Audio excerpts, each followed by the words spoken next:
Yesu bwagiye kuza azosoma amazina wibaza neza ku izina ryawe ryanditswe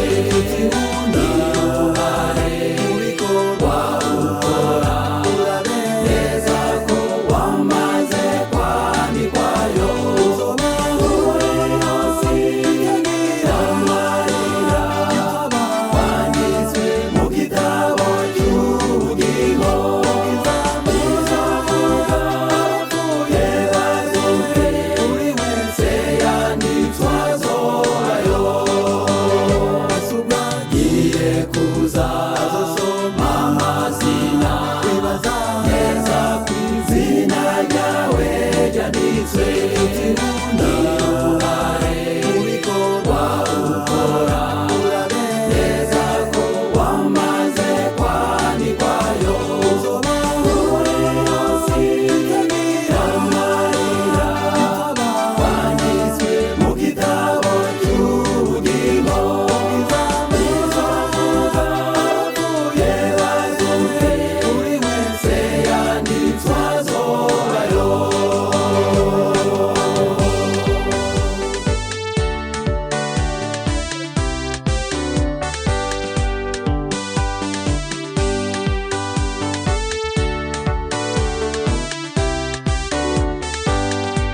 nibaje nawe zobayo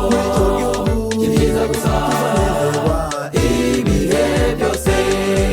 nibaje nawe zobayo ibyiza gusa ibihe byose mbega umunezero ku bazoba bariyo gusoroma y'amatunda n'aya mizabibu uzotemba muri twe uzotemba muri twe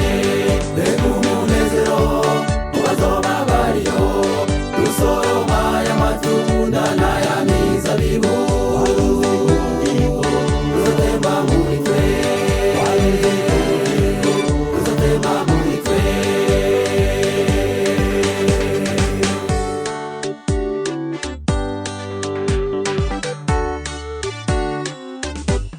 ubanze itondere ibyagezwe n'Imana itondere ibyagezwe n'Imana itondere ibyagezwe n'Imana itondere ibyagezwe n'Imana itondere ibyagezwe n'Imana itondere ibyagezwe n'Imana ubanze itondere ibyagezwe n'Imana itondere ibyagezwe n'Imana itondere ibyagezwe n'Imana itondere ibyagezwe n'Imana itondere ibyagezwe n'Imana itondere ibyagezwe n'Imana abagabo itondere ibyagezwe n'Imana